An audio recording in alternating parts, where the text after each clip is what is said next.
بھی نبی صلی اللہ علیہ وسلم کے پاس آئے, عرض کیا یا رسول اللہ ذہب اہل الدثور بالاجور, یا رسول اللہ جو مالدار صحابہ تھے وہ ثواب میں ہم پہ سبقت لے گئے, وہ تو آخرت میں ہم سے آگے نکل گئے.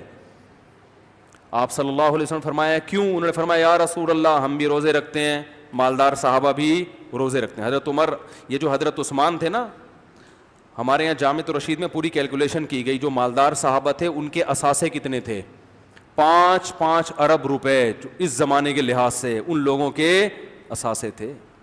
ایسے ہی تھوڑی انہوں نے جہاد میں اتنا مال لا کے دیا ہے. 100 اونٹ ایک وقت میں حضرت عثمان جہاد میں دے رہے ہیں, تو پیچھے کتنا ہوگا کہ وہ بزنس بھی چلتا رہے. 100 اونٹ آپ سمجھ, 100 لینڈ کروزر سمجھ لیں آپ اس کو, اتنا سرمایہ ایک ایک ٹائم پہ دے دیا کرتے تھے وہ. تو وہ کماتے بھی ہوں گے یا بیٹھ کے پیڑوں سے گرتا ہوگا ان کے اوپر؟ ظاہر ہے ارننگ تھی نا, کما رہے تھے, محنت کر رہے تھے. تو آپ صلی اللہ علیہ وسلم سے صحابہ نے فرمایا یا رسول اللہ مالدار لوگ ہم سے ثواب میں بولتے کیوں نہیں, آگے بڑھ گئے. تو یا نبی نے پوچھا کیسے؟ فرمایا یا رسول اللہ ہم روزے رکھتے ہیں وہ بھی روزے رکھتے ہیں, ہم تہجد پڑھتے ہیں, جو حدیث کا مفہوم ہے وہ بھی, ہم جہاد کرتے ہیں وہ بھی, لیکن وہ اللہ کی راہ میں خرچ کرتے ہیں, ہم خرچ نہیں کر سکتے. بلکہ مفہوم یہ حدیث کا ہم تو اور مستحق ہیں زکوٰۃ, بلکہ وہ خرچ ہی ہمارے اوپر کرتے ہیں.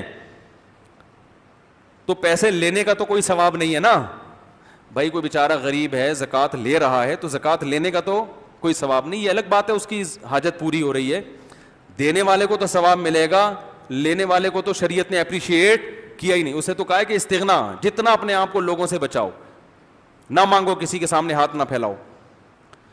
تو آپ صلی اللہ علیہ وسلم نے فرمایا میں تمہیں ایک تسبیح بتاتا ہوں, وہ تسبیح تم کر لو گے تو اجر میں مالداروں کے برابر.